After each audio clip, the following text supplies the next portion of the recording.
দ্রৌপদীর বস্ত্রহরণের পর শ্রীকৃষ্ণ যখন দ্রৌপদীর সঙ্গে দেখা করতে আসেন, দ্রৌপদী তখন খুব রেগে যান আর বলেন, যদি তুমি আমার সখা আর ভগবান হও তাহলে আমার স্বামী কিভাবে হেরে গেল? কেন তুমি কিছু না বলে শুধু দেখছিলে? তখন শ্রীকৃষ্ণ বলেন, সখী, আমি এত বড় অপরাধ করিনি যতটা তুমি ক্রোধিত হয়েছো।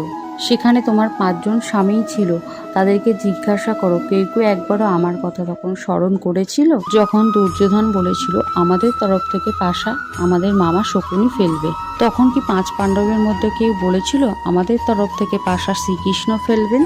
তখন দেখা যেত কে জিততো আর কে হারতো। আর তোমার বস্ত্রহরণ, তখনও তুমি এক এক করে তোমার 5 স্বামীকেই স্মরণ করেছিলে। আর যখন তোমাকে কেউ সাহায্য করতে পারেনি তখন তুমি আমায় স্মরণ করেছিলে। সর্বপ্রথম তোমার যাকে স্মরণ করা উচিত ছিল, সর্বশেষে তুমি তাকে স্মরণ করেছিলে। বলো সখী, তুমি না ডাকলে আমি তোমার কাছে কিভাবে